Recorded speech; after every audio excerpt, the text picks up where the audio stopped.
no sé si le podéis decir al técnico que gire un poquito a la derecha la cámara y así puedo verte.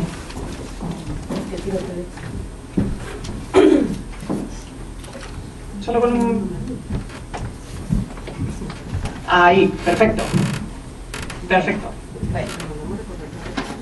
Bueno, pues vamos a iniciar la sesión de hoy. Para recapitular un poco lo que hicimos en julio, estuvimos hablando de cómo realizar la gestión de las titulaciones en base a competencias profesionales o académico-profesionales. Hoy la sesión sobre todo se va a centrar ya en el profesor en particular dentro de su asignatura, cómo desde las asignaturas se puede producir esa gestión de las titulaciones por competencias. Entonces, mi idea de la sesión es hablaros un poco de cómo estamos gestionando las asignaturas nosotros en base a competencias, qué tipo de guías docentes estamos realizando, y luego presentaros una experiencia de innovación que se ha llevado a cabo en psicología, pero que yo creo que es el tipo de metodología que se debería utilizar en las distintas titulaciones para realmente poder desarrollar proyectos formativos integradores. Entonces voy a iniciar la sesión hablando de, desde la asignatura, qué podemos hacer los docentes. Entonces, en sesiones pasadas estuvimos hablando desde el diseño de los planes de estudio o desde el diseño de las titulaciones. Esta gestión tiene que ser coordinada entre los distintos cursos y las distintas áreas de conocimiento dentro de una titulación. Estas líneas de coordinación deben concretarse en las guías docentes de las materias. Las guías docentes en nuestra universidad van a sustituir a los programas de las asignaturas. No sé cómo llamáis vosotros al documento que elaboráis y que dais a los alumnos como líneas que luego se concretan en las distintas asignaturas. ¿Lo llamáis programas? Sí, programas. Programas. Bueno, pues nosotros ahora hemos sustituido a los programas con las guías docentes, que es un documento más completo en el que marcamos las líneas de trabajo de las distintas asignaturas. Son un compromiso del profesor con el aprendizaje del estudiante, estas guías docentes. Entonces, todo lo que ahí aparece es como un contrato que establecemos los profesores con los estudiantes que van a cursar las distintas asignaturas. Bueno, pues hasta ahora los programas tenían distintos apartados, que son los objetivos que buscábamos con las distintas materias, qué contenidos trabajábamos dentro de las materias, la metodología, el sistema de evaluación que llevábamos a cabo y la bibliografía. Bueno, estos son los elementos que contenían los programas hasta ahora. En este momento, ¿dónde incluimos las competencias? Bueno, pues todos los elementos de las asignaturas van a girar en torno a las competencias que queremos desarrollar en nuestras asignaturas. Entonces, la primera pregunta que nos hacemos es: ¿qué competencias deberían desarrollar los alumnos en la materia y a qué nivel, en qué grado? Eso serían los objetivos de una determinada materia. Estos objetivos ahora se explicitan en términos de competencias. Por tanto, nosotros nos planteamos qué competencias queremos desarrollar y diseñamos nuestra asignatura en base a estas competencias. Si tenemos claras las competencias que queremos desarrollar, tenemos que pensar en actividades de aprendizaje que permitan el desarrollo de estas competencias. Por ejemplo, si nosotros queremos desarrollar la capacidad de liderazgo o de trabajo en equipo, tenemos que diseñar metodologías en las que los estudiantes puedan desarrollar esta competencia. Si queremos desarrollar la comunicación escrita y determinados indicadores dentro de la comunicación escrita, tenemos que diseñar y programar metodologías de aprendizaje que permitan el desarrollo de esta competencia. Siempre tenemos que tener muy claro qué es lo que queremos conseguir a través de la explicitación de las competencias para diseñar metodologías que sean acordes al desarrollo de estas competencias. Si queremos desarrollar el trabajo en equipo, tenemos que fomentar metodologías en las que los alumnos tengan que trabajar en equipo, por ejemplo. Y en tercer lugar, tenemos que ser conscientes de a qué nivel han llegado de desarrollo de estas competencias. Por tanto, con la evaluación. Tenemos que diseñar sistemas de evaluación que permitan hacer evidentes los niveles de desarrollo de estas competencias. Tiene que haber una coherencia entre estos tres elementos. Los objetivos, que están definidos como competencias, las metodologías de aprendizaje que utilizamos y los sistemas de evaluación. Esto se llama alineación. Es un sistema de alineación constructiva. Por tanto, las competencias van a guiar el diseño de las guías docentes. Van a ser el centro. Y vais a ver cómo nos exigen desde las agencias externas que haya una coherencia entre las competencias y tanto las actividades formativas que utilizamos en las asignaturas como sobre todo los sistemas de evaluación. Entonces, las actividades de evaluación que utilizamos tienen que integrar estas competencias que nosotros tenemos prefijadas en nuestras guías docentes. Si tenéis alguna duda, como os veo muy bien, podéis levantar la mano y me interrumpís. Bueno, ¿qué puntos tenemos en cuenta? En la documentación que os he mandado, hay una plantilla de guía docente que es la que utilizamos nosotros en la universidad. La utilizan todos los profesores de la universidad para sus asignaturas. Y ahí veis los distintos elementos que deberían estar explicitados en cada una de las materias. Voy a ir rápido con estos apartados porque lo que me interesa también es centrarme en otros aspectos. El primer apartado de esta plantilla de guía docente introduce al alumno en la materia. Entonces, datos importantes como el nombre de la materia, si es obligatoria o optativa, el curso en el que se imparte, el número de créditos que tiene, si se imparte en el primero o en el segundo cuatrimestre, y luego todos los datos referidos al profesor, como es el nombre, a qué departamento pertenece, y las horas de tutoría que ha fijado el profesor para atender a los alumnos. Esta sería la primera parte de la guía docente. Un segundo apartado que es muy importante en este momento en el diseño de los planes de estudio, porque todos van dirigidos hacia un perfil profesional, que es en lo que me centré en la primera sesión, que es cómo entre todos los profesores de una determinada titulación vamos a conseguir desarrollar un perfil profesional. Si diseñáis vuestras titulaciones en términos de competencias, lo primero sería la reflexión sobre perfiles profesionales hacia los que se dirigen vuestros estudiantes cuando desarrollan una determinada titulación. Bueno, pues el segundo apartado de la guía docente sería la contextualización, que se refiere a qué aporta mi materia al perfil profesional que quiero desarrollar en toda la titulación. Por tanto, se explica el peso formativo de esta asignatura en el desarrollo de ese perfil profesional y se ayuda a comprender por qué interesa esta materia para la futura profesión del estudiante. Por tanto, hay que hacer una reflexión, todos nosotros, con nuestras materias, sobre qué aporta mi asignatura al perfil profesional de los estudiantes o al perfil profesional hacia el que se dirigen estos estudiantes. Bueno, por ejemplo, este ejemplo de guía docente se refiere a la titulación de magisterio en educación infantil y en primaria, y es una asignatura que es métodos de investigación. Entonces, se hace una reflexión, las dos profesoras que impartimos esta asignatura, sobre qué aportamos desde esta asignatura al perfil del maestro en educación infantil y primaria, y lo que pensamos es que pretende introducir al alumno en el rol de maestro investigador. Por tanto, se le da a conocer diferentes fases del proceso de investigación en el contexto escolar, y el objetivo fundamental de la materia es situar al alumno en entornos de investigación educativa en relación con prácticas innovadoras dentro del aula, además de proveerle de herramientas de evaluación de su propia práctica docente. Nosotros, a través de esta asignatura, queremos poner al alumno en su papel de profesor investigador, profesor que reflexiona sobre su propia práctica. Bueno, pues ahí hacemos una pequeña reflexión sobre qué queremos aportar desde nuestra materia al perfil profesional de los estudiantes hacia los que se dirigen.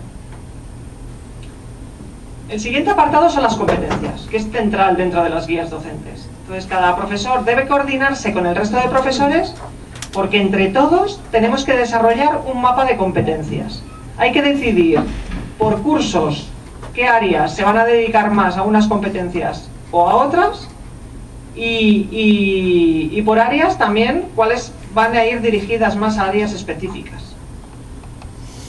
Nosotros definimos las competencias tanto genéricas como específicas que queremos desarrollar y las explicitamos en términos de resultados de aprendizaje. Los resultados de aprendizaje, luego me centraré más en ellos porque son centrales dentro del diseño de las asignaturas, son indicadores que nos van a permitir evaluar el nivel de desarrollo de las competencias. Entonces, si yo digo, quiero evaluar la competencia de análisis y síntesis. Para explicitar los resultados de aprendizaje tengo que pensar cómo voy a ser capaz de evaluar esa competencia, que es de análisis y síntesis. Pues a lo mejor el alumno es capaz de extraer las ideas principales de un texto sobre un área determinada. Bueno, pues eso sería un indicador, eso sería un resultado de aprendizaje. El alumno es capaz de extraer 3 ideas principales del texto de determinado autor, de La Torre, por ejemplo, en mi asignatura. Ese sería el tercer apartado, el apartado de competencias. El cuarto apartado son los bloques temáticos. Normalmente los programas, cuando los hacíamos nosotros, anteriormente se centraban mucho en los contenidos que queríamos desarrollar en las asignaturas. Bueno, ahora nos centramos sobre todo estos contenidos, no se eliminan porque son fundamentales, pero se enganchan de las competencias. Entonces, los contenidos quedan enmarcados dentro de las competencias. Por tanto, no pierden importancia, pero sí se engloban dentro de unas destrezas o determinadas competencias. Bueno, pues por ejemplo, bloques temáticos pueden ser conceptos generales sobre investigación educativa, las fases del proceso de investigación, etc. Ahí marcamos los contenidos que queremos desarrollar. La metodología docente, que es el quinto apartado, es fundamental y engancha, como os he dicho antes, de las competencias. En el diseño de nuestras asignaturas, como ya os comenté, tenemos que basarnos mucho en los ECTS, que son los créditos con los que computamos nosotros las asignaturas. Computamos el peso que tienen las asignaturas en determinado perfil profesional. Bueno, pues tiene mucha importancia dentro de los ECTS la parte presencial y no presencial del estudiante, ya que un ECTS lo que mide es el tiempo de seguimiento del estudiante de una determinada materia. Por tanto, cuánto tiempo pasa en clase con el profesor, más cuánto tiempo necesita para desarrollar la materia fuera del aula, haciendo trabajos en grupo, estudiando, preparando exámenes, leyendo apuntes, etc. Por tanto, nosotros en la metodología docente tenemos que tener muy en cuenta tanto lo que hacemos en clase, ya sea clase magistral, lección magistral, o hacemos trabajos en grupo dentro de la clase, como el tiempo que dedica el estudiante fuera del aula, haciendo trabajos, por ejemplo, con grupos, o sea, en grupo de compañeros, o buscando información en diferentes fuentes, etc. Todo ello lo tenemos que tener en cuenta a la hora de diseñar las materias. Como tenéis, esto no me voy a dedicar mucho tiempo, pero como veréis, aquí se explica más o menos cómo va a ser la metodología de determinada asignatura, qué tipo de actividades se van a realizar, qué tipo de evaluaciones, etc. Y lo dividimos en cuáles van a ser presenciales y cuáles van a ser actividades no presenciales. Actividades presenciales se basan en la explicación de la profesora de conceptos y procedimientos, resolución de ejercicios y prácticas, presentaciones orales de los propios alumnos en clase, prácticas grupales individuales, prácticas con ordenadores y la realización de un informe de investigación en el que algunas fases las hacen en clase. Las no presenciales se basan en análisis de artículos de investigación, hacer ejercicios, informe de investigación, etc. Bueno, lo importante es dividir el tipo de metodología que utilizamos dentro de las sesiones presenciales como fuera del aula, porque tienen una importancia fundamental. No solo se tiene en cuenta el tiempo de presencialidad del estudiante en clase. El siguiente apartado es el resumen de horas de trabajo. Uno de los cambios fundamentales que hemos vivido en las nuevas titulaciones es que tenemos que explicitar muchísimo más todo lo que hacemos. Y tenemos que predecir, que eso es lo más complicado, y ya os lo he dicho varias veces, lo más difícil es predecir cuánto tiempo va a dedicar el alumno a las distintas actividades que les pedimos. porque es muy complicado saber cuánto tiempo les va a llevar. Los alumnos rellenan, cuando nos evalúan a los profesores, rellenan cuánto tiempo de dedicación les suponen las tareas de las diferentes asignaturas. A la vez, tenemos una herramienta a los profesores en las que tenemos que rellenar cuánto tiempo creemos que van a llevar las distintas actividades a los estudiantes y cuándo las solicitamos. De tal forma que así el jefe de estudios tiene un mapa de peticiones de los profesores y cuánto tiempo pensamos los profesores que va a llevar al alumno. Así, de un golpe de vista, el jefe de estudios ve cuándo va a haber semanas en las que los alumnos van a tener más trabajo o más picos de estudio, y puede hablar con los distintos profesores para que se coordinen un poco mejor. Aunque lo que es inevitable es que justo antes de terminar las asignaturas va a haber un pico de estudio y de entrega de trabajos. Eso es muy difícil de eliminar. Pero sí se puede coordinar a lo largo del curso, que si hay entregas de lecturas o de trabajos, pues que si un profesor lo pide en una fecha, otro profesor lo pida en otra fecha. Entonces eso sí funciona, el coordinar los picos de trabajo entre los distintos profesores. Bueno, pues nosotros calculamos, como os he dicho, las horas presenciales. Cada ECTS son 30 horas de trabajo del alumno. De tal forma que 10 horas son presenciales y 20 horas de cada ECTS son no presenciales. Las horas presenciales las podemos calcular muy bien porque sabemos lo que hacemos en clase y el tiempo que les lleva. Sin embargo, el tiempo que dedican los estudiantes fuera del aula es más difícil de calcular. Pero tenemos que hacer una predicción. Y lo hacemos a través de esta tabla. Lo dividimos en horas presenciales, que son fáciles de calcular, cuántas clases son teóricas, cuántas lo dedicamos a prácticas, cuántas actividades académicamente dirigidas y cuánto tiempo dedicamos a la evaluación, así a establecer momentos en que evaluamos a los estudiantes. Luego lo difícil es establecer qué horas son las no presenciales, cuáles dedican a trabajo autónomo sobre contenidos teóricos o sobre contenidos prácticos, realización de trabajos colaborativos, de estudio individual. Esto es más complicado, entonces establecemos la predicción que nosotros hacemos, pero bueno, luego los estudiantes, cada uno dedicará un tiempo. Esto yo creo que hay que irlo depurando año tras año.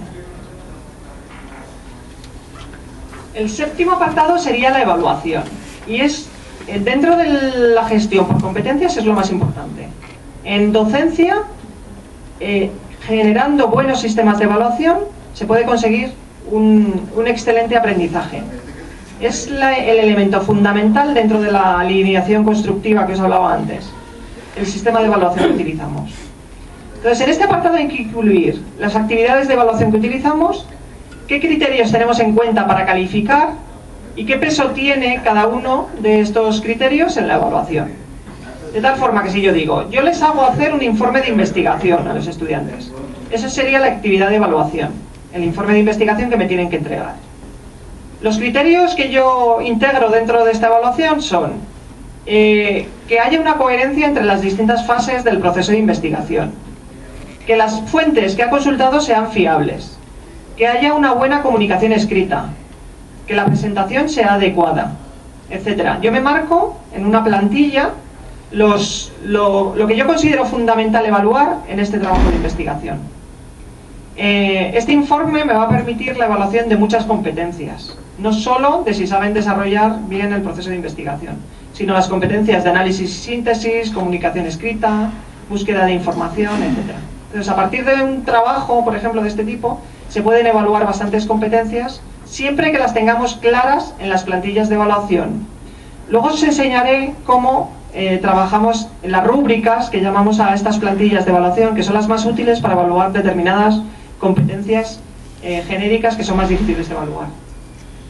Y luego establezco el peso que va a tener cada actividad de aprendizaje en la evaluación. Por ejemplo, el informe de investigación en nuestro caso tiene un peso de un 30% en la evaluación. Aquí veis cómo cada actividad se divide en criterios distintos y el peso que tienen al final en la evaluación. Bueno, a destacar es que realizamos distintas prácticas que evaluamos en clase que tienen un peso de 0,20, un 20%. el informe de investigación, que tiene un 30% de peso en la nota final, y la realización de exámenes, que tiene un peso del 50%. En nuestra universidad ya os he dicho que es obligatorio que el examen final tenga un peso de un 50%. Por eso establecemos luego con el otro 50%, bueno, tenemos ahí cierta autonomía del profesorado para decidir. Nosotras consideramos fundamental, otra profesora y yo que damos esta asignatura, el que sepan utilizar soportes informáticos. Por eso evaluamos una práctica. Sin embargo, esta práctica no tiene un peso en la nota final. Lo que hacemos es que todos la tienen que tener como apta. Si no aprueban esa práctica, no aprueban la materia. Pero no tiene un peso. Entonces hay cuestiones que van a ser fundamentales para aprobar una determinada asignatura, pero que pueden no tener un peso. Por ejemplo, la asistencia a clase. Es fundamental la asistencia. Si no asisten, no pueden aprobar. O pueden ser otras competencias más relacionadas con el comportamiento en clase. El respeto a los estudiantes. Si no hay un respeto por los compañeros, no pueden aprobar esta asignatura. Pero no tiene un peso en la nota final. Y eso pasa con muchas competencias genéricas más relacionadas con los valores, con la ética, etc. Si tenéis alguna pregunta sobre esto, sobre el sistema de evaluación, sí, veo ahí una mano alzada. Sí, yo quisiera saber, con esto de que, por ejemplo, la no asistencia a clases hace que el alumno no apruebe, ¿cómo es que ustedes en la nota quitan esto si esto no tiene ningún peso en la nota? ¿Cómo hacen para que aparezca reprobado el estudiante? Lo de la asistencia es... bueno, hay una norma en nuestra universidad que si no asisten al 70% de las clases, me parece el 70-80%, no pueden aprobar. Pero tenemos que tener un buen sistema en clase para poder verificar si ha asistido o no. Entonces, o pasas lista y si no ha asistido al 70%, 80%, si yo decido en el programa o en la guía docente que el alumno tiene que asistir un 80% de las clases, yo le puedo eliminar la posibilidad de hacer el examen final. Siempre que yo haya pasado lista y tenga la evidencia para poder decir que este alumno no ha asistido a clase. En nuestro departamento lo que hemos hecho durante años también es poner en el programa o en la guía docente que si no realiza el 80% de las prácticas que nosotros recogemos, no se puede presentar examen. Y es nuestro criterio. Entonces, si nosotros no tenemos un 80% de las prácticas que hemos recogido en una determinada asignatura, podemos impedirle aprobar el examen o aprobar la materia. Pero siempre tenemos que tener evidencias objetivas para la asistencia, porque si no, no podemos suspender a un estudiante si no hemos pasado listas, si no hemos puesto que la recogida de prácticas es obligatoria, etc. Pero esto no tiene por qué tener un peso en la nota, en realidad. O sea, ¿lo tiene o no lo tiene? Yo creo que hay muchas competencias que es ¿lo tiene o no lo tiene? Aunque sea un mínimo, aunque no tenga un peso. Como la ortografía, por ejemplo. Si no tiene un mínimo de escribir sin faltas ortográficas, no puede aprobar. Entonces no va a tener un peso en la nota, pero si no lo tiene, no puede aprobar un determinado trabajo o un determinado examen. Puede ser eso un criterio a utilizar. Siempre que quede bien claro esta norma en la guía docente. Por ejemplo, nosotros, en cuanto a faltas ortográficas, esto es lo que decimos. Se penalizarán faltas ortográficas en la realización de exámenes y prácticas. Las que contengan faltas ortográficas serán devueltas para su corrección. El tema del plagio también lo consideramos algo fundamental y además está muy penalizado por la universidad. Si se comete plagio, no pueden presentarse ni a la convocatoria ordinaria ni a la extraordinaria. Tendrían que repetir curso. Solo si nos damos cuenta de que el alumno ha plagiado algún trabajo. Hay programas informáticos que supongo que conoceréis, en el que te indican el porcentaje de copia que hay en los distintos trabajos. Y los tenemos en la plataforma que han puesto ahora en la universidad, los tenemos integrados y podemos consultarlos, siempre que nos entreguen los trabajos online, los estudiantes. Bueno, y otra indicación que damos a los estudiantes es, para poder aprobar la materia en julio, los alumnos tienen que tener las 4 prácticas entregadas y corregidas. Además, tienen que tener aprobada la práctica a través del soporte informático. Bueno, el octavo apartado es el plan de trabajo y cronograma. Ya os digo que tenemos que dejar todo mucho más explicitado. A mí me cuesta mucho explicitar por semanas todo lo que voy a hacer, porque cada asignatura o cada grupo es distinto. Y hay veces que te da tiempo a llegar a un tema y hay veces que no te da tiempo. Entonces es complicado. Hay que intentar por lo menos saber por meses qué es lo que tienes pensado hacer y qué tipo de metodologías para que se pueda llegar a una determinada coordinación. Entonces esto depende de la coordinación de curso, el que todo tenga que estar más o menos explicitado. Sí que hay que hacer algún tipo de predicción para saber si hay muchos picos de trabajo en algunos momentos del curso. Bueno, nosotros por eso lo hacemos a nivel mensual. Si hay una pregunta ahí detrás. Sí, adelante. Mi pregunta es si el programa y el cronograma establece cada profesor por separado o si hay, digamos, se imparte la misma materia en varios grupos, hay un programa prediseñado, etcétera. Realmente hay asignaturas que se imparten por varias profesoras y hay una sola guía docente. Normalmente hay un coordinador por materias. Entonces, si hay una asignatura que se imparte en distintos grupos, se nombra a un coordinador o coordinadora de la asignatura y solo se hace una guía docente. Los dos profesores o tres que impartan clase de esa asignatura tienen que estar de acuerdo a la hora de diseñar la guía docente. Entonces se tienen que poner de acuerdo en las metodologías que van a utilizar, los sistemas de evaluación, que tienen que ser comunes. Y siempre hay la figura del coordinador de la materia. Gracias. No sé si te he contestado a la pregunta. Sí, correcto, gracias. ¿Alguna pregunta más? Bueno, pues como veis, se trata de explicitar más o menos qué es lo que vamos a ir pidiendo en los meses en los que se imparte la materia. Entonces, cada 15 días se pide resolución de ejercicios, hay prácticas evaluadas en el mes de septiembre, octubre, noviembre y diciembre, hay una sesión con soporte informático en noviembre, elaboración del informe de investigación se hace desde septiembre a diciembre y se entrega la primera semana de diciembre. Y luego lectura de libro y elaboración de ficha correspondiente entre los meses de octubre y noviembre. Se establece unas fechas, en la medida que lo vas pidiendo lo concretas más las fechas. Sí, una pregunta. Yo tengo la duda, por ejemplo, en la elaboración del informe de investigación, ¿ustedes dejan que el estudiante trabaje solo durante todo ese tiempo o hay intermedio? El informe de investigación en esta asignatura, que es de metodología de investigación educativa, la asignatura lo que hace es seguir las distintas fases del proceso de investigación.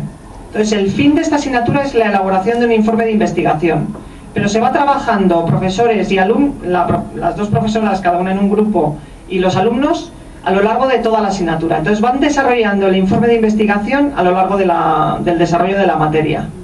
No lo tienen que hacer de forma autónoma, pero siempre con el seguimiento del profesor. O sea que va a la par de lo que se va viendo en clase, van desarrollando y elaborando el informe de investigación. ¿Y esas evaluaciones intermedias también tienen una nota o solamente la final? Se hacen prácticas evaluadas sobre las distintas fases que son evaluadas. Esto luego va a repercutir en cómo elaboran ellos el informe de investigación. O sea que sí que se evalúa el proceso y se tiene en cuenta en el 20% que os he dicho antes, el 20% son las distintas fases del proceso de investigación. Y luego al final se evalúa el informe completo. Gracias. Luego me centraré en un tipo el proyecto de innovación que os voy a presentar en psicología es parecido a este. Sí, hay otra pregunta. En esta metodología de la investigación ¿es aprobada exclusivamente por el docente o hay alguna terna que apoya la presentación final? No he entendido bien la pregunta. ¿Te refieres a los estudiantes? Sí, me refiero a en el caso de la evaluación final del trabajo de investigación. ¿Solo el docente facilitador es el que lo aprueba o tienen ternas para que vean el trabajo de investigación, ya sea presencial o revisión de lo escrito? en realidad evalúa el profesor. Es verdad que tenemos otros, porque a través del informe de investigación y de estos trabajos que son grupales, se evalúan también los propios alumnos entre ellos, sobre todo para evaluar la implicación en el trabajo en equipo. Pero al final la nota la pone el profesor. No evaluamos grupos de profesores los distintos trabajos, que supongo que es a lo que te refieres. Solo es el profesor de la asignatura el que puede poner la nota, o el que pone la nota. Puede decidir tener en cuenta la evaluación que se hace en los estudiantes. En el proyecto que os voy a presentar luego más adelante, somos 2 profesores o 3 los que evaluamos un mismo proyecto, pero cada uno desde su asignatura. Son distintas asignaturas, se hace un proyecto que engloba las distintas materias y entonces hay una nota final puesta entre varios profesores. Luego os lo cuento. Pero en este caso es un informe de investigación que se solicita en esta asignatura y es el marco que mueve todo el seguimiento de la materia, y la evaluación la realiza solo el profesor, escuchando a los estudiantes. ¿Alguna pregunta más? Bueno, pues continuamos. Hay otro apartado que es la bibliografía, que esta también aparecía en los programas, y en realidad lo que se ha indicado a nivel departamental y por titulaciones es que la bibliografía esté fácilmente accesible en la biblioteca de la universidad. Entonces, es obligatorio que los estudiantes accedan a fuentes primarias en las asignaturas, que los profesores soliciten que los estudiantes tengan que buscar información y coger libros, pero que estén fácilmente accesibles en la biblioteca de la universidad. Se diferencian por fuentes básicas y complementarias. Por tanto, nos piden a los profesores que diferenciemos entre bibliografía básica y complementaria, para que el estudiante sepa qué va a tener obligatoriamente que leer y qué otras fuentes va a tener que consultar si él quiere. No es obligatorio que las consulte. Nos piden que integremos también la asignatura de la biblioteca, por tanto que sea fácilmente accesible por el alumno la búsqueda de los libros que tenemos en cada materia. Bueno, como veis, también les ofrecemos unos recursos web para que puedan acceder a esta información. También el tipo de asignatura hace que tengamos acceso a mucha información a través de este tipo de enlaces. Bueno, y para terminar ya, las guías docentes finalizan con las tablas resúmenes. El objetivo es que haya una conexión entre los diferentes elementos del proceso. Por tanto, que haya una conexión entre competencias, que van a ser centrales, los contenidos, las actividades metodológicas y los sistemas de evaluación. Esto, y como veréis en alguno de los talleres que os he puesto, las tablas de conexión van a ser fundamentales. Y siempre que nos hace una revisión, la agencia que nos evalúa, la agencia externa, que se llama ANECA en España, es la Agencia Nacional de Evaluación y Evaluación de las Universidades, tenemos que verificar todos los títulos universitarios para ser implantados y luego hacen un seguimiento cada ciertos años. Lo que siempre nos piden es que haya una conexión entre los sistemas, las actividades de aprendizaje y sistemas de evaluación y las competencias que queremos desarrollar. En esta línea van estas tablas, en las que indicamos qué competencias queremos desarrollar, qué actividades de aprendizaje utilizamos para su desarrollo y qué sistemas de evaluación hemos utilizado para ver si se dan o no. Entonces, de tal forma que haya una conexión entre estos 3 elementos. Objetivos en competencias, actividades de aprendizaje y sistemas de evaluación que permiten hacer evidente el nivel de desarrollo de estas competencias. Bueno, pues estos cuadritos vienen muy bien para hacer una reflexión sobre si lo que estamos haciendo en nuestras materias permite lo que queremos conseguir, permite tanto el desarrollo de determinadas competencias como hacer evidentes si se han desarrollado estas competencias o no. Bueno, teniendo en cuenta las guías docentes y las competencias, un punto fundamental va a ser cómo concretar las competencias que queremos desarrollar en resultados de aprendizaje. Por tanto, el primer paso en el diseño de las materias es explicitar las competencias en términos de resultados de aprendizaje, porque las competencias son muy abstractas. Entonces, son tan abstractas que si solo indicamos el nombre de la competencia, no se sabe a qué nos estamos refiriendo. Por ello, hay que bajar a resultados de aprendizaje. Y esto sonará bastante con los indicadores que tendréis vosotros en vuestros programas. Bueno, los resultados de aprendizaje son indicadores de las competencias que nos permiten evaluar el grado de desarrollo de estas competencias que poseen los estudiantes. Las competencias suelen ser más generales y abstractas, y sin embargo los resultados de aprendizaje son indicadores observables de estas competencias. Y os voy a poner un ejemplo. Una competencia puede ser capacidad de manejar una herramienta informática para el procesamiento y análisis de datos. Por tanto, capacidad de manejar una herramienta informática. Es bastante abstracto. Entonces, ¿yo cómo me doy cuenta de si el estudiante es capaz de manejar una herramienta informática? Pues primero, el estudiante organiza de forma ordenada y clara matrices de datos en archivos de Excel. Eso es un resultado de aprendizaje. Si yo veo, como docente, que el alumno ha organizado ordenadamente una matriz de datos, es un indicador de que maneja esa competencia.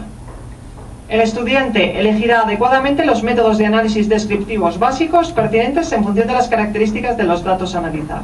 Eso es otro resultado de aprendizaje. El estudiante interpretará con rigor y coherencia las medidas descriptivas básicas, lo que le permitirá describir adecuadamente la muestra de análisis. Bueno, estos resultados de aprendizaje son indicadores observables que yo voy a poder tener en cuenta para saber si ha llegado a un nivel de desarrollo o no. ¿Cómo se formulan? Bueno, pues hay bastantes fuentes que nos hablan ya de cómo formular resultados de aprendizaje. Uno de ellos es Yáñez, es una autora de la Universidad de Deusto, que la Universidad de Deusto ha trabajado mucho el tema de las competencias a nivel universitario y en docencia en educación superior, y ellos tienen un libro sobre cómo gestionar las titulaciones por competencias, que os puse en la bibliografía. Bueno, pues ellos indican que para explicitar resultados de aprendizaje, primero el sujeto debe ser el alumno, se debe incluir un verbo de acción directa que informe sobre qué se quiere conseguir. Por ejemplo, mejor decir, el alumno utilizará diferentes conceptos o expondrá argumentos, que poner comprenderá los diferentes conceptos, tendrá conciencia de la importancia, ya que los verbos comprender y tener conciencia no son directamente observables. Sin embargo, si utiliza, sí es observable, o si expone argumentos. Entonces tenemos que intentar explicitar los resultados de aprendizaje con verbos que sean directamente observables. Y veréis cómo podéis utilizar, y lo veremos más adelante, las taxonomías de Bloom, que os sonarán, aunque es bastante antiguo el autor, pero sus taxonomías para tema de competencias ayudan muchísimo a explicitar dónde queremos que lleguen nuestros estudiantes en determinadas competencias. Los resultados de aprendizaje además deben de ser verificables. Tienen que ser acciones observables o comportamientos que sean terminales, por tanto que podamos observar. El alumno utilizará la fórmula que aparece en la función tal. Deben ser precisos y evitar ambigüedades.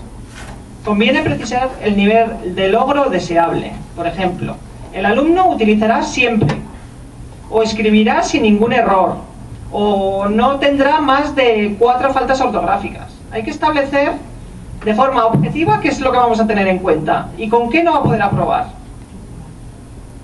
Bueno, otra autora es Ángeles Blanco, que también ha escrito sobre competencias, formación universitaria basada en competencias, y habla de un esquema de formulación de competencias que es parecido al de Concepción Yáñez.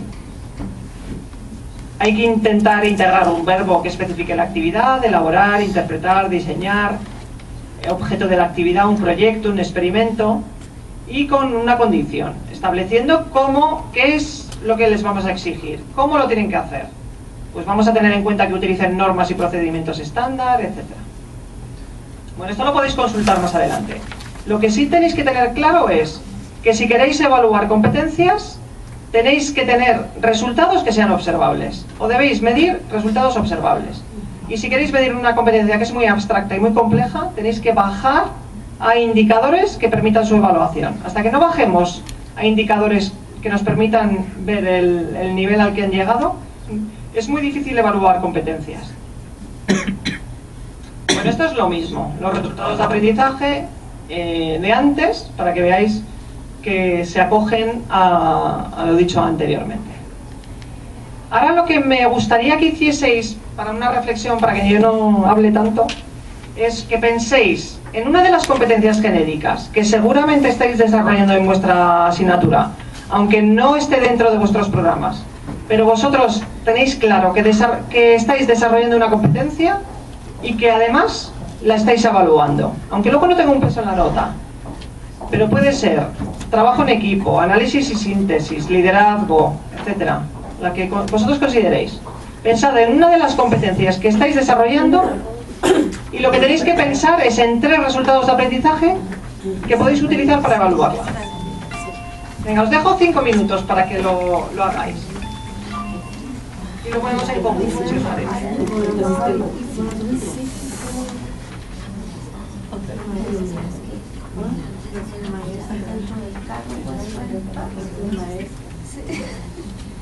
Total, sale hasta sin suerte.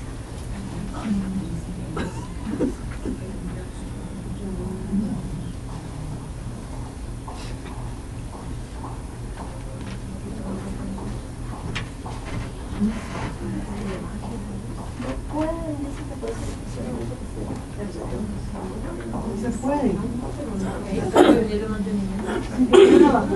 Asumirlo,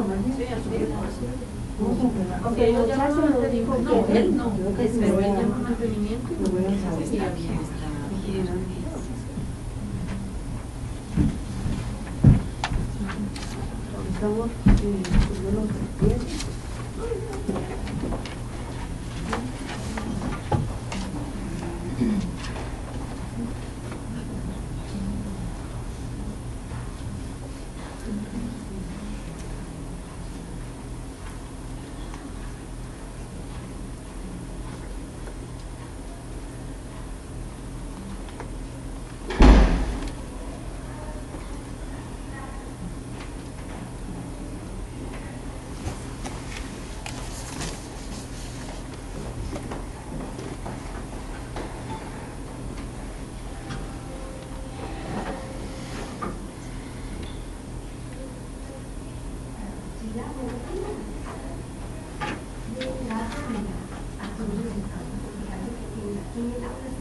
Estamos configurado, pero que vamos a...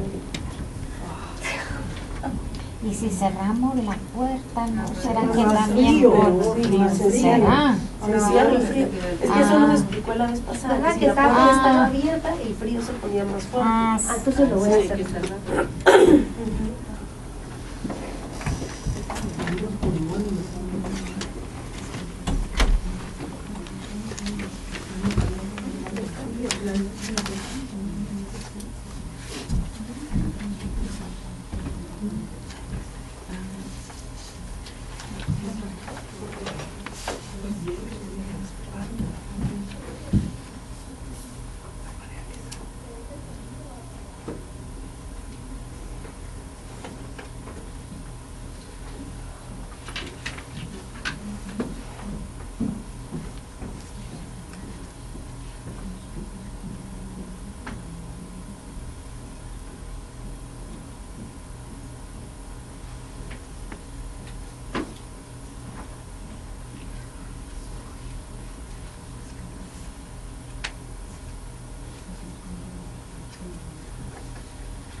¿Ya lo tenéis? Ya. ¿Más o menos? Bueno, un minuto y ponemos en común alguna idea. Encendido o apagado.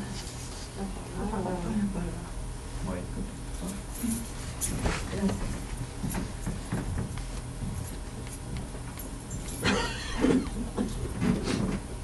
Todos estamos roncos, ¿verdad?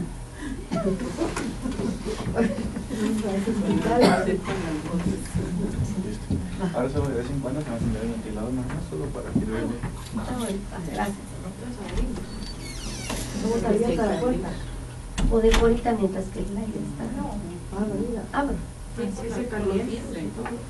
Sí, cada vez que toso hay virus a todo mi alrededor. La patita que se esté.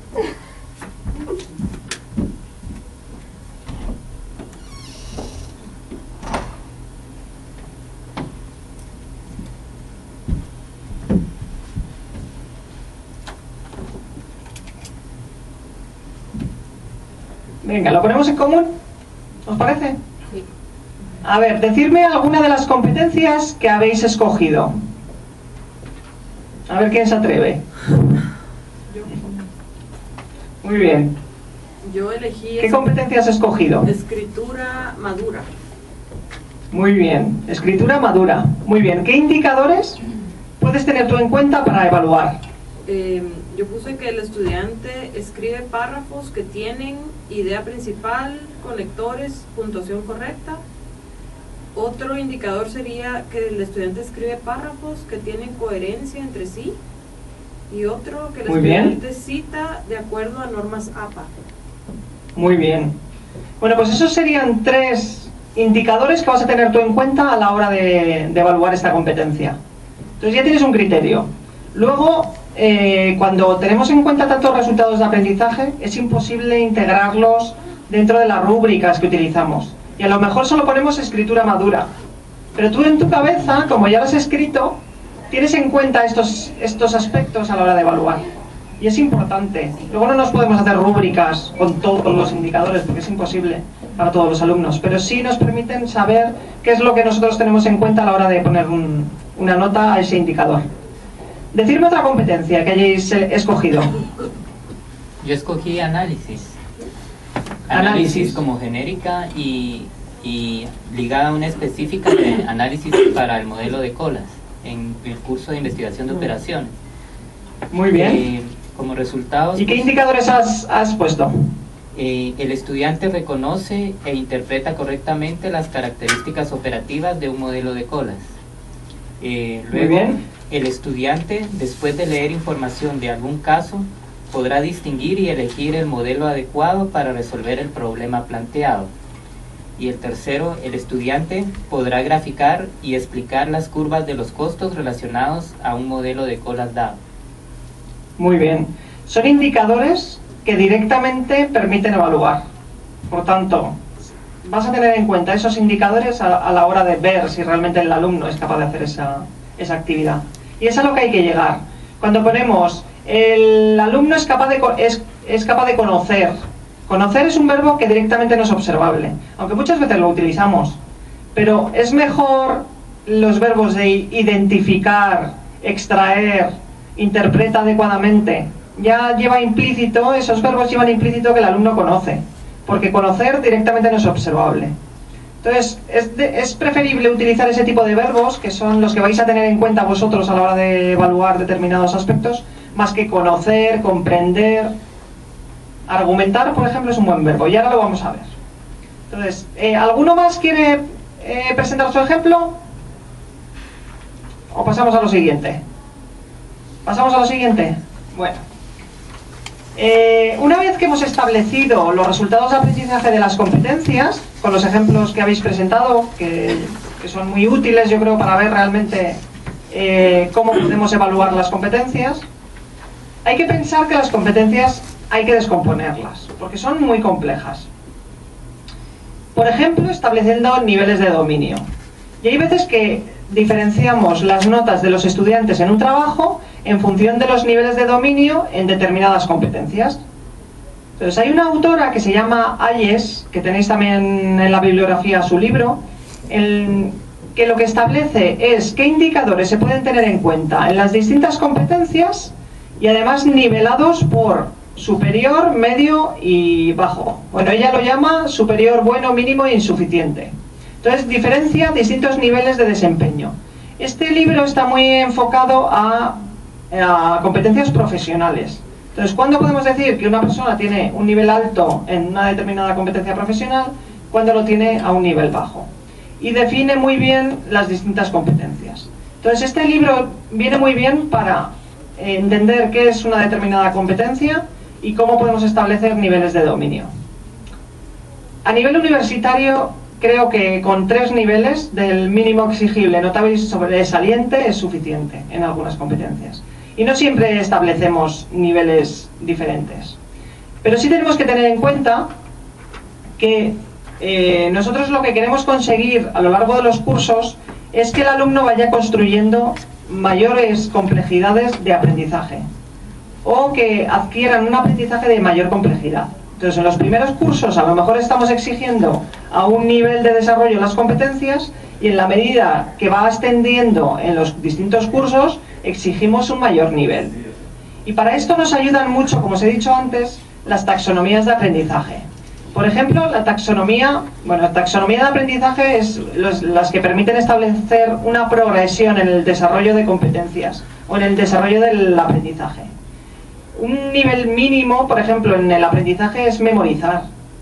La memorización de palabras, por ejemplo, es el nivel mínimo de aprendizaje al que se llega. ¿Cuál puede ser el nivel más alto? Así, sin mirar la siguiente transparencia, ¿qué pensáis que es el nivel más alto dentro del aprendizaje? Proponer. No solo el ser capaz de listar palabras, sino el qué. Clasificar. Clasificar, por ejemplo. Analizar. Analizar. Utilizarlas, aplicarlas a la práctica, el ser capaces de tener un pensamiento crítico además sobre determinados elementos, o sea, argumentar con criterio a favor o en contra de determinados aspectos. Bueno, pues como os he dicho antes, Bloom, que es un autor dentro del campo de la educación, es fundamental, es un autor fundamental. Escribió una taxonomía de progresión en el aprendizaje y estableció 6 niveles en el proceso. El primero es el conocimiento, es conocer. Un segundo escalón sería comprender. El tercer escalón sería la aplicación de este conocimiento. Un cuarto nivel, hacer un análisis. El 5, una síntesis de la información que hemos ido recogiendo. Y el sexto, una evaluación. Entonces nos ayuda mucho este cuadro en el que nos aporta verbos para cada uno de los niveles, de tal forma que crear, mejorar, optimizar sería el mayor nivel de progresión en el aprendizaje. Sin embargo, recordar, reconocer, etcétera, sería el nivel mínimo al que hay que llegar en la progresión del aprendizaje. Entonces, cuando hacemos progresión de los niveles de dominio en las competencias, podemos tener en cuenta estos verbos. A lo mejor un nivel mínimo es recordar, o sea, el alumno que recuerda los distintos autores, bueno, pues ha llegado a un nivel. Sin embargo, aquel que es capaz de evaluar o de hacer un análisis crítico de distintos autores, pues ha llegado a un nivel mayor de progresión en determinada competencia. Entonces, el utilizar estos niveles de progresión ayuda a clasificar a los estudiantes, porque no solo tenemos que tener en cuenta si aprueba o no, sino tenemos que diferenciar a los alumnos que destacan de los que desarrollan a un nivel mínimo las competencias. Esto es muy útil cuando hacemos adaptaciones curriculares para alumnos con necesidades educativas especiales. Entonces, cuando a nosotros nos llega un alumno con unas necesidades educativas especiales, tenemos que establecer qué nivel mínimo vamos a exigir en nuestra materia. Y ese alumno con ese nivel mínimo va a aprobar. No va a sacar una nota muy alta, pero sí va a aprobar. Cuando hemos tenido alumnos con necesidades educativas especiales y hemos tenido que plantearnos qué es lo mínimo que tiene que hacer para aprobar, pues tenemos que tener en cuenta este tipo de cosas, estos niveles de progresión. Bueno, este cuadro ayuda mucho a establecer progresiones en los niveles de desarrollo de las competencias. Y hay otro autor más actual, que es Bix, que es un autor también fundamental en el panorama actual en educación. Habla de 4 niveles. Antes de meterme en esto, había una pregunta, ¿verdad? Cuando te refieres a esos estudiantes con necesidades especiales, ¿quiénes son? En nuestro caso hemos tenido 2 alumnas hemos tenido más casos, pero últimamente hemos tenido 2 alumnas en psicología que tienen una parálisis y no motórica y eso les incapacita para determinadas acciones en determinadas asignaturas. No pueden escribir, por ejemplo. Entonces tienen muchísima dificultad para hacer una estructuración de la información. Eso les repercute en el pensamiento abstracto. Por ejemplo, en la asignatura que doy yo, que es estadística, les influye mucho a la hora de razonar de forma abstracta. Entonces tenemos que pensar el mínimo que podemos exigir a estas alumnas para que puedan aprobar esta materia. Hay que darles la opción, pero es verdad que ellas no pueden llegar a un nivel de abstracción tan alta porque tienen dificultades para estructurar esa información. Entonces, el pensar qué es lo mínimo en determinadas competencias que vamos a exigir es fundamental para este tipo de evaluaciones. Gracias. Esos han sido los casos. Hemos tenido algún ciego que también hemos tenido que tener en cuenta determinados aspectos que a lo mejor no les puedes exigir. Por ejemplo, dominio de Excel en algunos niveles. ¿Alguna pregunta más?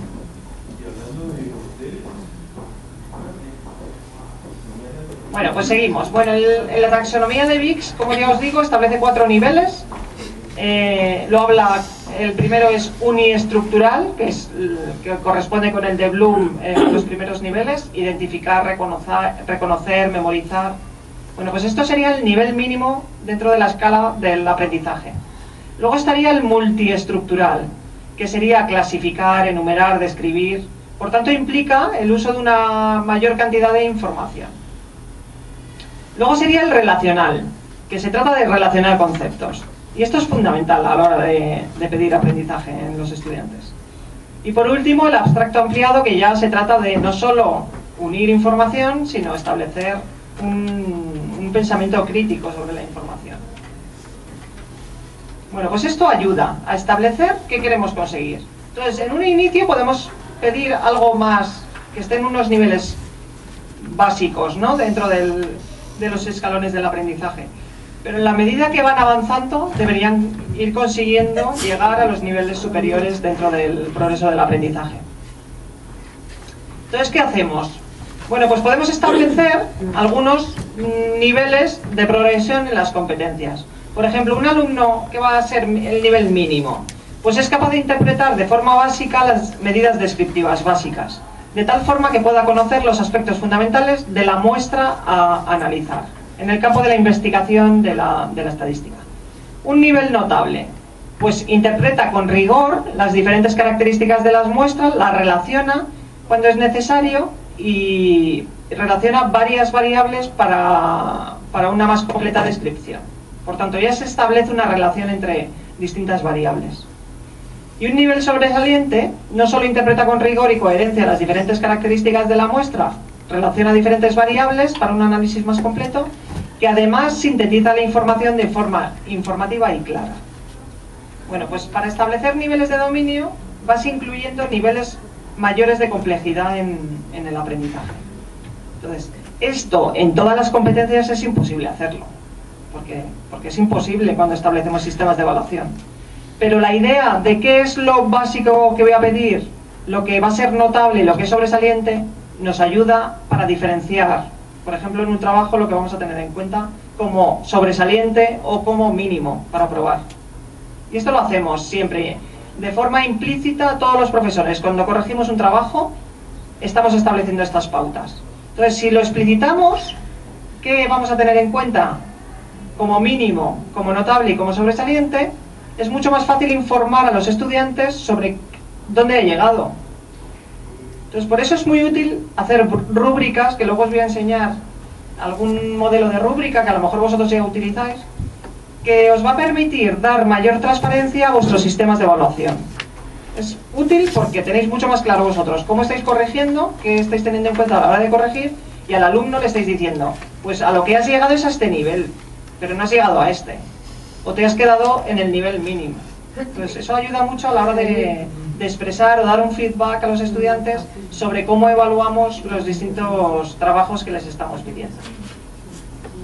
Bueno, ahora, también os dejo poco tiempo, para que nos dé tiempo luego a hablar del proyecto de innovación que os he dicho. Con la competencia que habéis escogido, coged uno de los indicadores o un indicador mucho más global y quiero que establezcáis 3 niveles de progresión. Entonces, ¿qué es lo que diría que un alumno es notable? ¿Qué es lo que diría que es sobresaliente? Vale, entonces, en esa competencia, ¿qué niveles de progresión establecéis? 5 minutos, o a los 5 minutos lo corregimos.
Bueno, vamos a ver qué niveles habéis puesto. Los que habéis presentado antes era lo de escritura madura, creo recordar. ¿Qué has puesto como 3 niveles de desarrollo? Yo, por ejemplo, en el indicador de cita de acuerdo a normas APA, ¿sí? puse, por ejemplo, como un nivel mínimo que cite 2 veces y puede ser que tenga algún error. En notable, ¿sí? Que cite 3 veces ¿sí? sin errores, y en nivel sobresaliente que cite más de 4 veces sin errores. Muy bien. Bueno, pues eso es un criterio para poder establecer realmente quién lo hace bien de quién no lo hace tan bien en este indicador. ¿Alguno más? ¿El de análisis pusiste? Utilicé el objetivo de la competencia del estudiante reconoce e interpreta correctamente las características operativas en un modelo de colas. En los mínimos coloqué que reconoce la simbología de las variables utilizadas en el modelo y el concepto de cada una de ellas, así como también comprende la regla de oro del modelo de colas y puede expresar bien una tasa de llegada y una tasa de servicio. Eso es lo mínimo.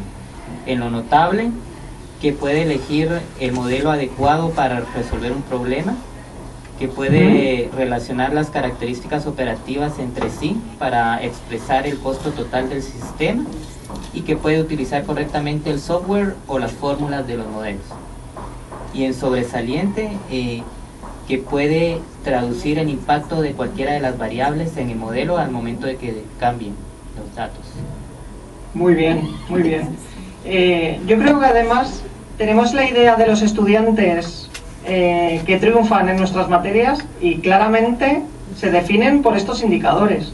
Si pensamos en los alumnos brillantes, medios y más bajos en nuestras materias, sabríamos perfectamente explicitar qué es lo que son capaces de hacer cada uno de ellos. Y encajan dentro de lo que decís. Eso es lo que tratamos de definir. Entonces, es verdad que lleva mucho tiempo explicitar todo este tipo de cosas, porque explicitarlo todo en la docencia es muy complicado. En la medida que vamos explicitando, esto nos ayuda a establecer mejores sistemas de evaluación. Entonces, que no todo quede en plantillas, es verdad, porque al final mucho queda en explicitar y luego no lo utilizamos. Pero es verdad que un nivel de explicitación nos ayuda a hacer una reflexión. Entonces, tenemos que tener claro qué es lo que queremos evaluar en nuestras materias y qué es lo que queremos que lleguen los alumnos de forma mínima, qué es lo mínimo que tienen que tener. Y eso lo tenemos que tener muy claro. Si además vamos estableciendo niveles de dominio un poco superiores, vamos a ser capaces de diferenciar por qué triunfa un estudiante frente a otro que lo hace en menor medida. Bueno, pues para terminar la configuración de las asignaturas, necesitamos llegar a tablas de conexión entre competencias, que es lo que os decía antes. Y este es el que he denominado taller número 8, que como veo que os están dando fotocopias, vamos a finalizar lo de las guías docentes con estas tablas para que veáis qué es lo deseable que hagáis a nivel de reflexión en las materias, cuando trabajáis en términos de competencias. Y sería esta tabla que os pongo ahí en la pantalla, que es una conexión entre competencias que yo quiero desarrollar, qué actividades de aprendizaje utilizo para el desarrollo de estas competencias y qué sistemas de evaluación utilizo para hacer evidente realmente si se han dado estas competencias o no. Entonces, además, os pongo en la siguiente página, que es un poco lo que hemos venido haciendo, es una tabla de conexión entre actividades de aprendizaje y competencias que hay que desarrollar. Entonces, vosotros tenéis que hacer un listado de las competencias que tenéis marcadas en vuestra materia y tenéis que hacer una conexión entre las actividades de aprendizaje que utilizáis para ver si todas las actividades de aprendizaje son capaces de tener en cuenta las distintas competencias. ¿Esto qué quiere decir? Quiere decir que no todas las actividades tienen que desarrollar todas las competencias, pero todas las competencias tienen que estar desarrolladas de alguna manera por las actividades que utilizáis. Si os dais cuenta que hay una competencia que no se desarrolla por las actividades que hacéis, tendréis que integrar de alguna manera alguna actividad que la desarrolle. Esto a nivel de asignatura. A nivel de asignatura tenéis que ver que las actividades de aprendizaje que utilizáis sean capaces de desarrollar las competencias. Y si no sois capaces de desarrollar las competencias que tenéis prefijadas, tendréis que modificar de alguna manera estas actividades para lograr desarrollarlas. Y lo mismo con los sistemas de evaluación. Hay que hacer también una tabla en la que se haga una conexión entre las competencias y los sistemas de evaluación que utilizáis. Evaluar no tiene por qué siempre calificar. Evaluar no es lo mismo que calificar. Evaluar es saber o ser consciente el profesor de si el alumno lo desarrolla en algún grado. Pero a lo mejor no lo calificáis. A lo mejor solo os dais cuenta de ello. Entonces, evaluar quiere decir ser capaces de saber si lo han desarrollado en algún nivel. Solo eso, aunque sea preguntando en clase y no lo tenéis en cuenta en la calificación. Preguntando en clase si saben argumentar sobre algún tema, o si son capaces de relacionar dos conceptos, o a través de una práctica que solo lo leéis en clase, pero vosotros sois conscientes como docentes de si el alumno lo desarrolla en algún grado. Eso sería evaluar. Por tanto, a través de los sistemas de evaluación que utilizáis, que pueden ser muy variados o no tanto, tenéis que ser capaces de hacer evidentes si se desarrollan esas competencias. Y dependiendo de si lo habéis evaluado o no, realmente habéis integrado bien esa competencia en vuestra asignatura. Entonces, como ya os dije en otra sesión, hay distintos niveles de integración de las competencias en las materias. Uno es, si yo creo que lo estoy desarrollando, pero no lo evalúo. Y el máximo nivel es, realmente yo he integrado esta competencia y la estoy evaluando con los sistemas de evaluación que utilizo. Ese sería el máximo nivel de integración de la competencia, cuando soy capaz de evaluarlo. Sí, hay una pregunta. ¿Estos números que van del 1 al 9 son los niveles de desarrollo de la competencia? ¿O qué No, son las distintas competencias. Los niveles de desarrollo ya que no se integran dentro de estas tablas porque es muy complicado hacer una conexión con eso. Ya es dentro de cada una de las competencias. Si queréis tener en cuenta niveles de progresión, lo vais a ver ahora en una rúbrica, cómo tenemos en cuenta los niveles de progresión.